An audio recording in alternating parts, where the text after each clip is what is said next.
Amin. Haleluya, haleluya. Sama-sama taruh tangan kanan kita di dada. Sama-sama bilang sama saya harus bersyukur setiap hari kepada Tuhan. Amin. Ayo sama-sama bilang sama saya harus bersyukur setiap hari kepada Tuhan. Ketik di kolom komentar, saya harus selalu bersyukur kepada Tuhan. Saudara, kita bersyukur bukan karena keadaan baik. Kita bersyukur karena kita punya Tuhan yang baik. Amin. Sehingga apapun masalah kita, apapun badai hidup kita, apapun pergumulan kita yang kita hadapi, kita tetap berkata, aku mau bersyukur karena aku masih punya Tuhan yang baik. Sekalipun orang mengecewakanku, aku masih punya Tuhan yang baik. Sekalipun sakit penyakit Asia dalam hidupku, aku masih punya Tuhan yang baik. Sekalipun ada kesusahan, penderitaan dalam hidupku, aku masih punya Tuhan Yesus yang baik. Karena itu tetaplah bersyukur dalam segala situasi, tetaplah bersyukur dalam segala keadaan. Haleluya. Mari ambil Alkitab kita sama-sama, saudara yang dikasih dalam Tuhan.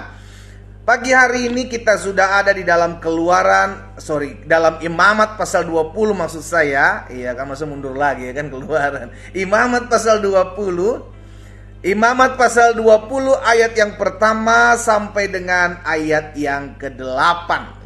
Haleluya, Yesus dahsyat. Yes, saya harus bersyukur ya.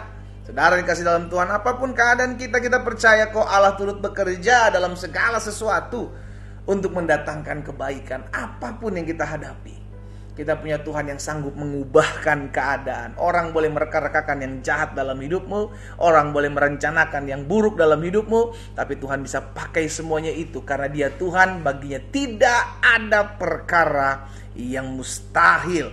Imamat 20 ayat pertama sampai dengan ayat yang ke-8. Tuhan berfirman kepada Musa, engkau harus berkata kepada orang Israel, setiap orang, baik dari antara orang Israel maupun dari antara orang asing yang tinggal di tengah-tengah orang Israel, yang menyerahkan seorang dari anak-anaknya kepada Molok, ya. Molok itu sesembahan atau dewa Amon, saudaraku, orang-orang Amon, ya. Saudara dikasih dalam Tuhan, pastilah ia dihukum mati, yakni rakyat negeri harus melontari dia dengan batu. Ayat 3, aku sendiri kata Tuhan akan menentang orang itu dan akan melenyapkan dia dari tengah-tengah bangsanya karena ia menyerahkan seorang dari anak-anaknya kepada Molok dengan maksud tujuannya menajiskan tempat kudusku dan melanggar kekudusan namaku yang kudus. Tetapi jika rakyat negeri menutup mata terhadap orang itu ketika ia menyerahkan seorang dari anak-anaknya kepada Molok dan tidak menghukum mati, maka aku sendiri akan menentang orang itu serta kaumnya dan akan melenyapkan dia dari tengah-tengah bangsanya. Dan semua orang yang turut berzina, perhatikan, turut berzina mengikuti dia, yakni berzina dengan menyembah Molok atau dewa sembahan Bani Amon ini, maka orang yang berpaling kepada arwah atau kepada roh-roh peramal, sama ya saudara ya. Jadi ayat-ayat yang kelima bilang, aku sendiri kata Tuhan menentang orang itu serta kaumnya, aku akan melenyapkan dia dari tengah-tengah bangsanya dan semua orang yang turut berzina mengikuti dia. Di ayat yang ke-6, orang yang berpaling, orang yang berbalik dari Tuhan kepada arwah-arwah atau roh-roh peramal, yakni yang berzina dengan bertanya kepada mereka, aku sendiri akan menentang orang itu dan melenyapkan dia dari tengah-tengah bangsanya.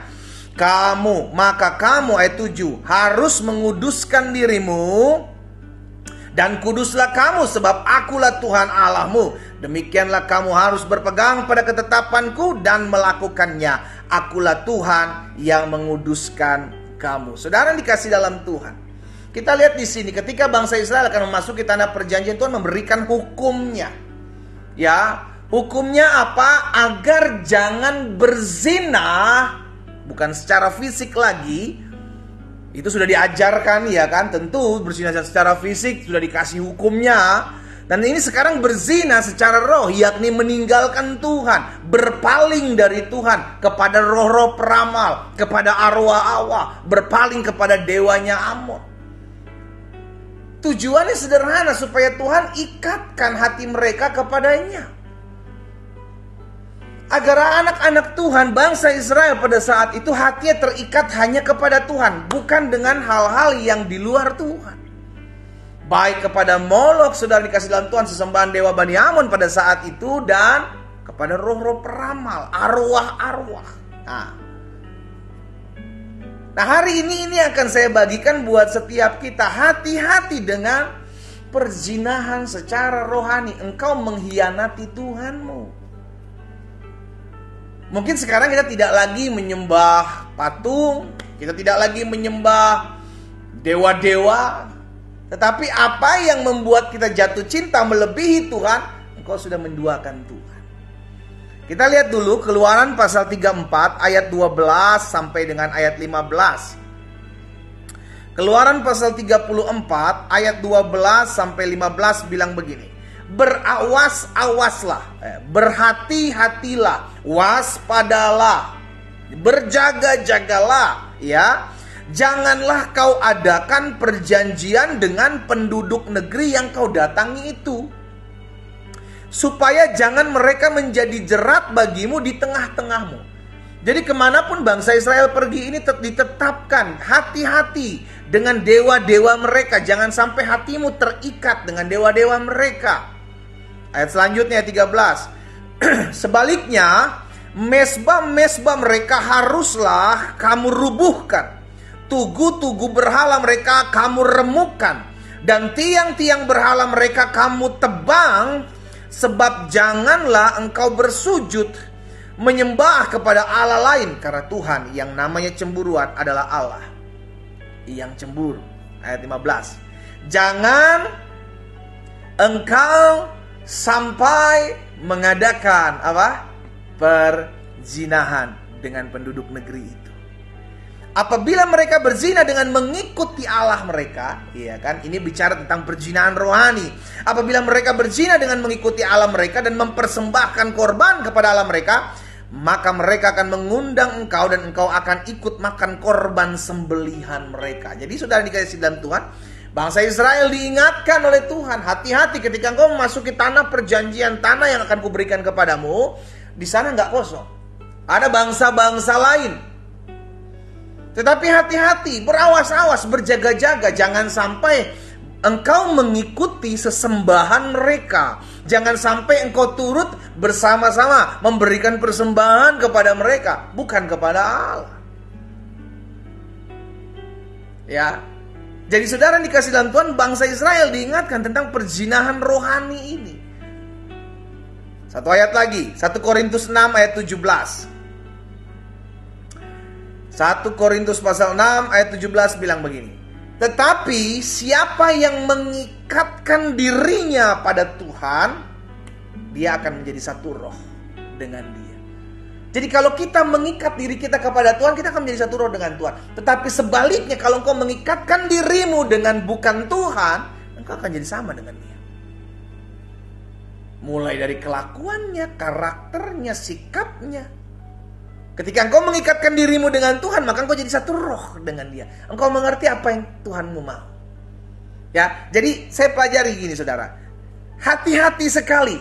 Hati-hati sekali. Mungkin engkau tidak berzina secara fisik, tapi hati-hati sekali ketika perzinahan rohani itu terjadi dalam hidup kita. Kapan kita bisa dikatakan jatuh dalam perzinahan rohani? Yang pertama, kita dapat dikatakan berzina secara rohani ketika kita mulai hidup mendua hati.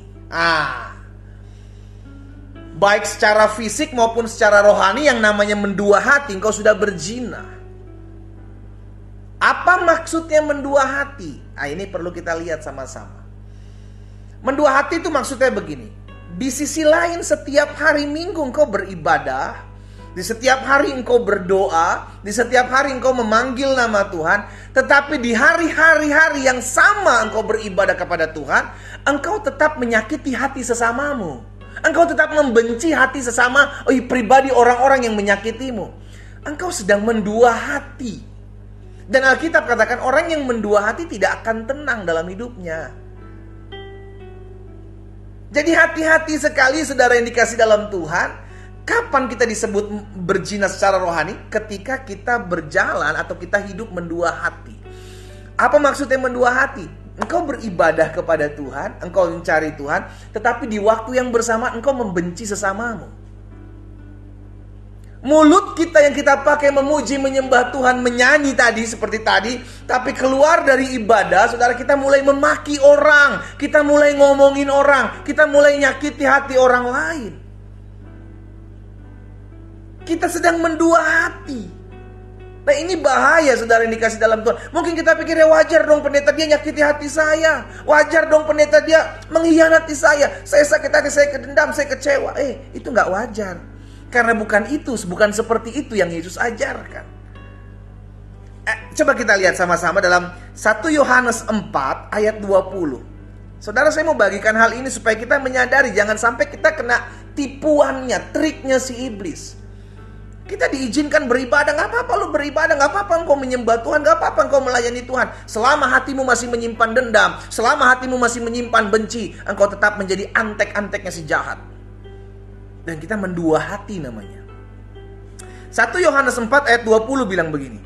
Jika seorang berkata, aku mengasihi Allah, dan ia membenci saudaranya, maka ia adalah apa saudara? Tukang bohong. Dia adalah seorang pendusta. Karena barang siapa tidak mengasihi saudaranya yang dilihatnya, tidak mungkin dia bisa mengasihi Allah yang tidak dilihatnya. Alkitab sudah mengajarkan kepada kita. Kalau engkau mengaku mengasihi Tuhan, seharusnya engkau bisa menyadari engkau mengasihi sesama. Hubungan kita dengan Tuhan itu akan merepresentasikan hubungan kita dengan sesama. Nggak bisa enggak. Hubungan kita dengan Tuhan baik, automatically hubungan kita dengan sesama itu baik. Karena engkau bisa mengasihi Allah yang tidak terlihat, harusnya kita juga bisa mengasihi pribadi yang terlihat di depan kita.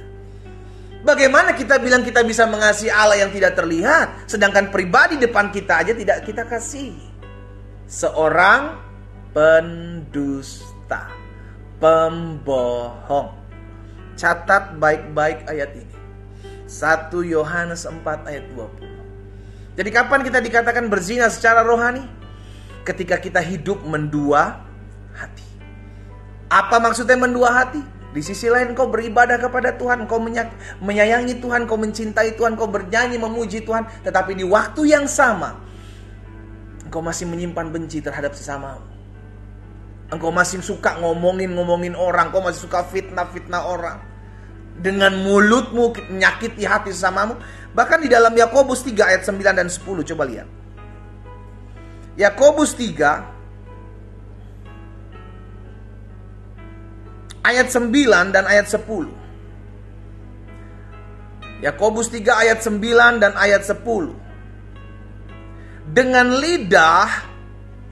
lidah kita memuji Tuhan Bapa kita, dan dengan lidah yang sama kita mengutuk manusia yang diciptakan menurut rupa Allah.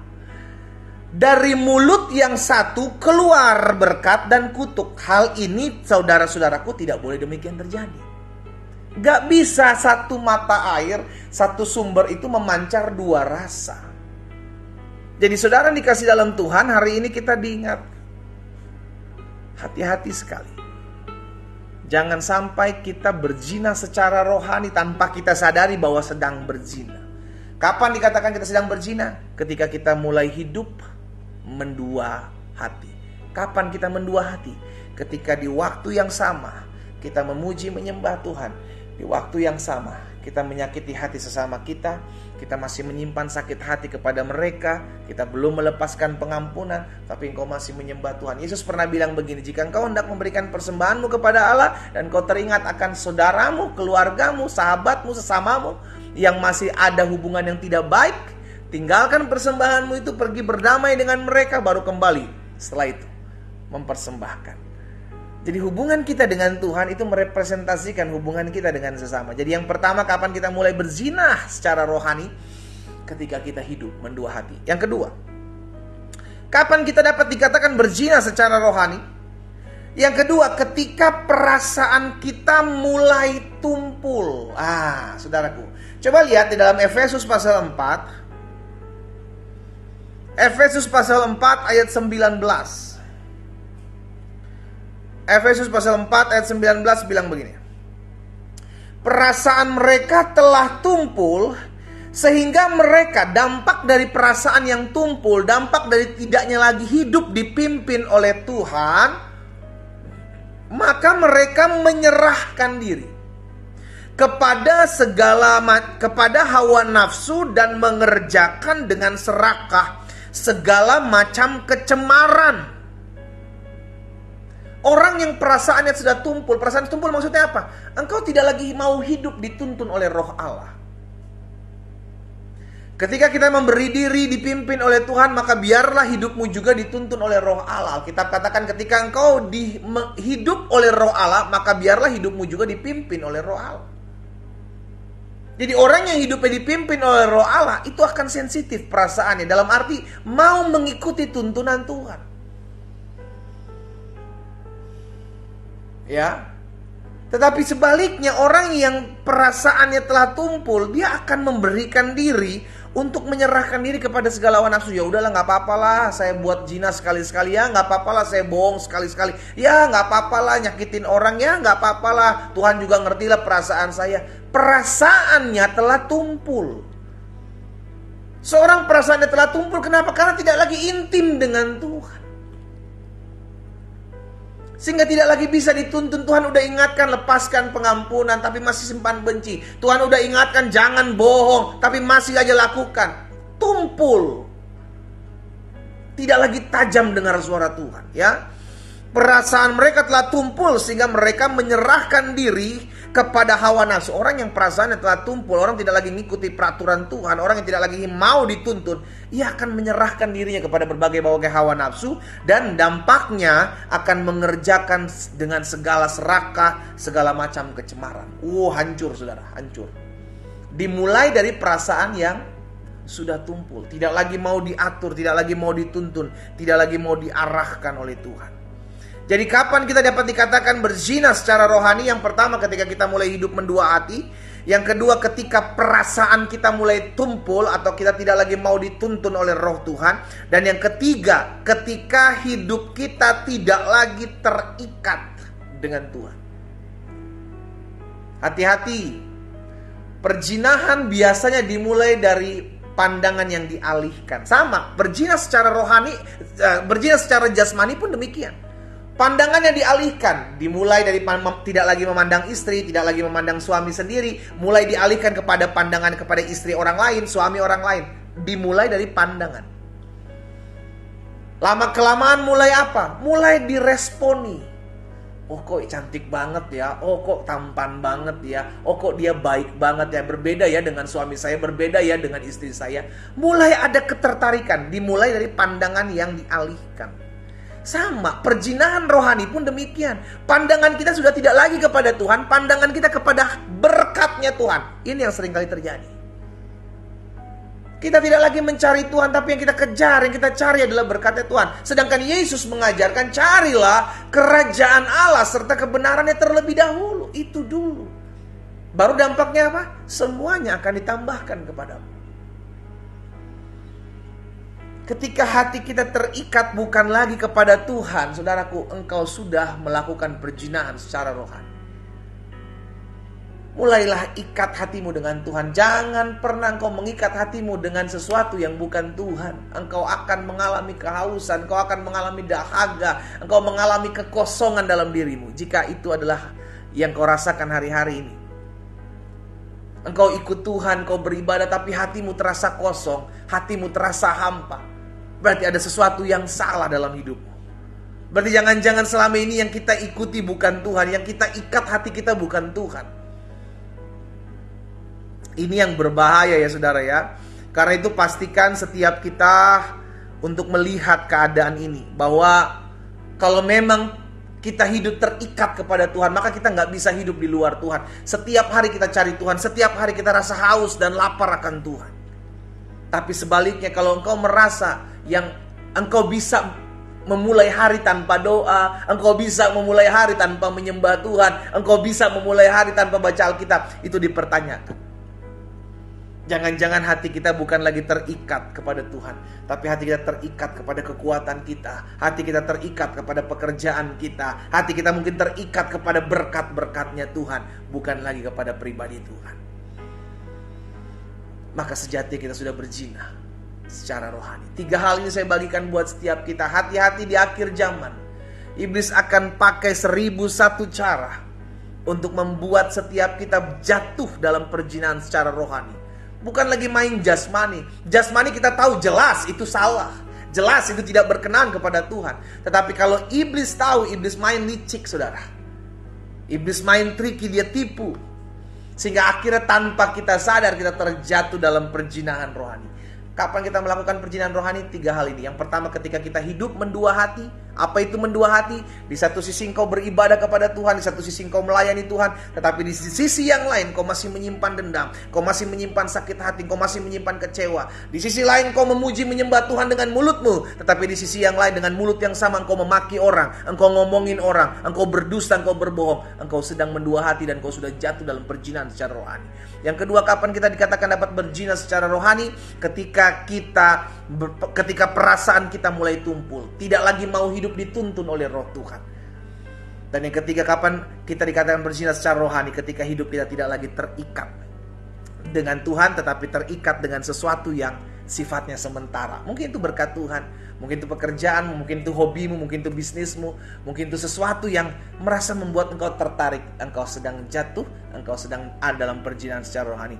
Buru-buru bangkit, buru-buru berbalik. Kita berdoa, kita datang kepada Tuhan. Haleluya. Bapa, dalam nama Tuhan Yesus, pagi hari ini hamba datang kepadamu, membawa setiap umat Tuhan, dimanapun mereka berada. Mereka adalah milik kepunyaan Tuhan. Hamba menyerahkan umatmu satu persatu dalam tangan Tuhan yang kuat. Hamba mengasihi mereka. Di dalam nama Tuhan Yesus, biarlah campur tangan Tuhan, berkat Tuhan, kasih setia Tuhan terus menopang kehidupan mereka. Mereka adalah anak-anak Tuhan yang hidup bergantung kepada Tuhan.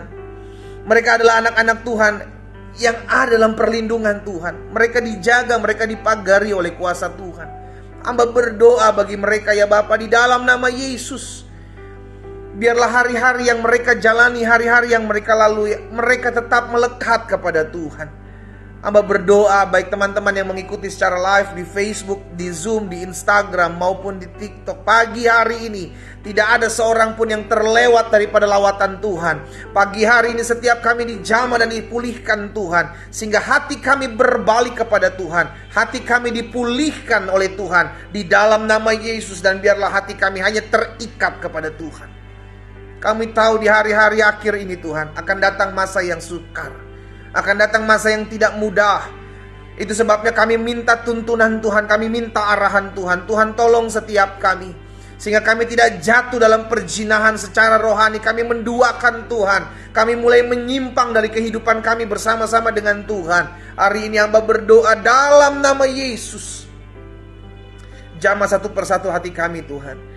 Kalau ada di antara umat Tuhan yang hari-hari ini hatinya merasa hampa, mereka beribadah, mereka cari Tuhan, namun di sisi lain hati mereka kosong, hati mereka haus, hati mereka lapar, hati mereka sedang mencari sesuatu, ada yang hilang. Hari ini hamba berdoa dalam nama Yesus, biar Tuhan jamah setiap mereka, sehingga mulai hari ini mereka sadar dan datang kepada Tuhan. Hidup mereka dipulihkan, karena mulai hari ini hati mereka terikat hanya kepada Tuhan, hanya kepadamu saja ya Bapa yang baik. Di dalam nama Yesus Kristus Tuhan, hamba menyerahkan umatmu satu persatu ke dalam tangan Tuhan.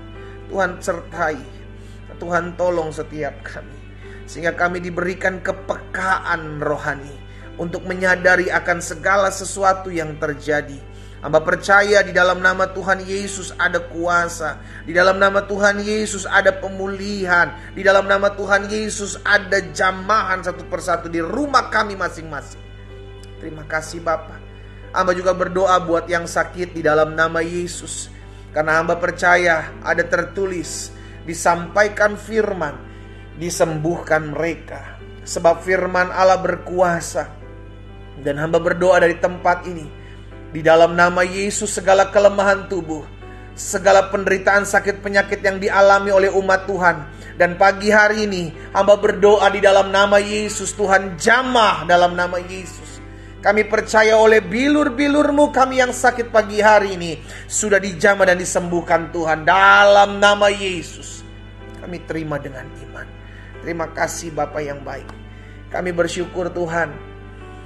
Kami juga berdoa menyerahkan rumah tangga dari anak-anak Tuhan. Dimanapun mereka berada, Tuhan pulihkan, Tuhan jaga, Tuhan pagari dalam nama Yesus. Sehingga rumah tangga mereka aman dalam tangan Tuhan. Rumah tangga mereka hidup dalam berkat-berkat Tuhan. Dan rumah tangga mereka terus mengecap kebaikan Tuhan. Dalam nama Yesus, hamba berdoa ya Tuhan. Sehingga suami-suami, istri-istri saling mengasihi, saling mencintai, saling menghargai. Suami-suami, istri-istri terus menopang mereka Tuhan. Tuhan topang mereka dalam kasih dan cinta Tuhan. Dan hamba berdoa, kalau ada suami-suami atau istri-istri yang sudah pergi meninggalkan pasangan mereka yang sah di depan Tuhan, hari ini kami satukan hati kami berdoa bagi mereka dimanapun mereka berada. Demi nama Yesus Kristus Tuhan, Allah jamah hati mereka, sehingga mereka kembali berbalik kepada pasangan mereka yang sah di hadapan Allah. Terima kasih Tuhan Yesus. Berkat-Mu ada atas masing-masing kami. Kami juga berdoa buat setiap pekerjaan, usaha, bisnis dari anak-anak Tuhan. Apapun yang mereka kerjakan di bawah tangan Tuhan berhasil. Biarlah apapun yang mereka kerjakan dipromosikan oleh Tuhan. Sebab Tuhan akan membuat perbedaan antara orang-orang yang beribadah kepada Tuhan dengan orang-orang yang tidak beribadah kepada Tuhan. Engkau angkat setiap anak-anak-Mu ya Tuhan. Dalam setiap apa yang mereka kerjakan, dibuat tangan Tuhan berhasil. Dan keberuntungan selalu ada dalam hidup mereka. Di dalam nama Yesus. Kalau ada di antara mereka juga yang hari-hari ini umat Tuhan sedang mencari pekerjaan, hamba berdoa di dalam nama Yesus, Tuhan pertemukan dengan pekerjaan yang berasal daripada Tuhan. Tuhan Yesus yang buka jalan sehingga mereka melihat campur tangan Tuhan dengan cara-cara Tuhan yang ajaib. Terima kasih Bapa. Hamba juga berdoa ya Tuhan, menyerahkan ke dalam tangan Tuhan yang kuat.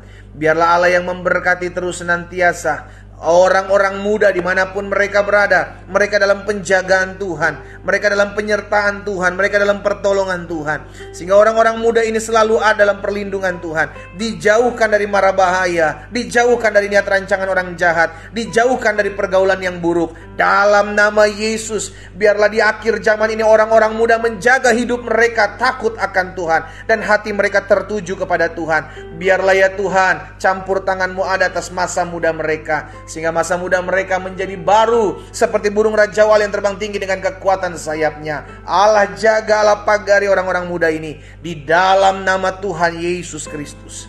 Kalau ada di antara mereka yang hari-hari ini mencari pasangan hidup, berdoa untuk menemukan pasangan hidup, dari tempat ini hamba berdoa di dalam nama Tuhan Yesus. Biarlah Tuhan pertemukan mereka dengan pasangan hidup yang berasal daripada Tuhan. Allah yang memberkati setiap mereka, sehingga kelak mereka boleh menjalani hubungan mereka dengan takut dan gentar akan Tuhan. Di dalam nama Tuhan Yesus Kristus, Tuhan campur tangan, Tuhan memberkati setiap orang-orang muda yang ada. Hamba menyerahkan masa muda mereka ke dalam tangan Tuhan. Tuhan berkati, Tuhan tolong. Hamba juga berdoa menyerahkan ke dalam tangan Tuhan pada akhirnya jiwa-jiwa yang masih jauh dari Tuhan. Kalau ada di antara mereka yang menyaksikan doa pagi online ini Tuhan, dan hati mereka mendapati damai sejahtera, mereka menyaksikan doa pagi online ini, mungkin mereka belum mengenal Yesus, tapi tatkala mereka ikut menyembah, mereka ikut berdoa, ada ketenangan di hati mereka menjalani hidup mereka. Biarlah Tuhan berikan damai dalam nama Yesus, dan biarlah mereka mencari Tuhan dan menerima Engkau sebagai Yesus sebagai Tuhan dan Juru Selamat. Di dalam nama Tuhan Yesus, biarlah kuasa Tuhan, campur tangan Tuhan ada dalam hidup mereka. Pakai wadah doa pagi online ini Tuhan, sehingga ada banyak jiwa-jiwa datang kepadamu. Di dalam nama Yesus, tergenapi firman-Mu, setiap lutut akan bertelut, setiap lidah akan mengaku bahwa Yesus Kristus adalah Tuhan dan Juru Selamat. Di dalam nama Tuhan Yesus Kristus. Terima kasih Bapa yang baik.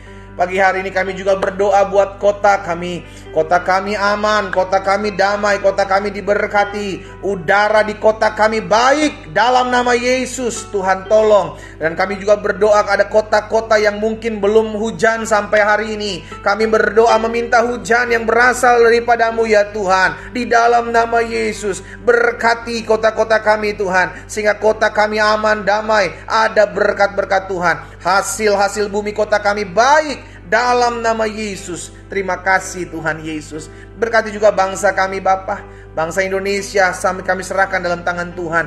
Bahkan kami berdoa rencana 2024 pemilihan umum berjalan aman, damai, kondusif dalam nama Yesus. Baik mereka yang bekerja, baik KPU, KPUD, Bawaslu daerah, dalam nama Yesus, biarlah Tuhan tolong, sehingga mereka bekerja dengan semangat, kekuatan, dan hidup takut akan Tuhan.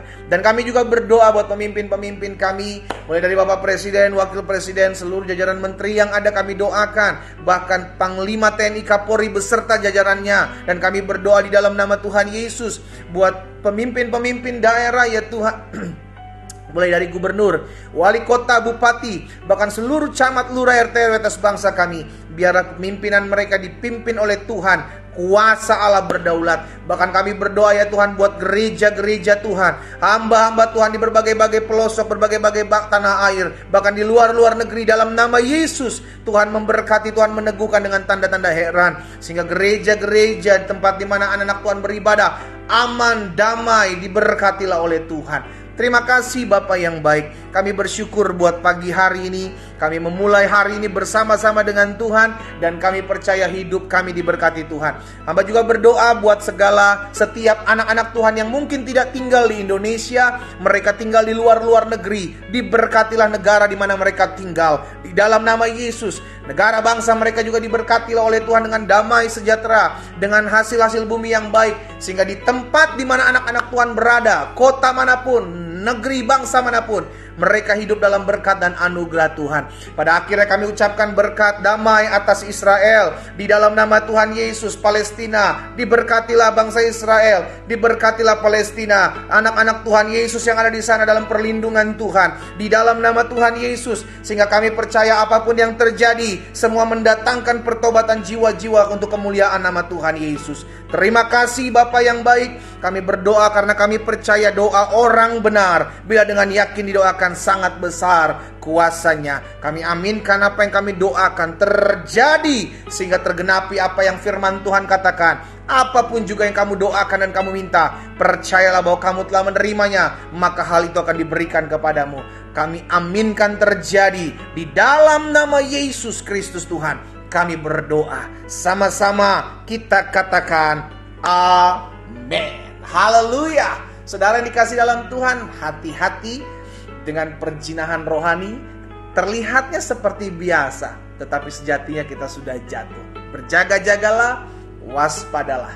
Kita kembali ketemu besok pagi jam 4.30 waktu Indonesia bagian Barat, melalui TikTok, Instagram, Facebook, dan Zoom.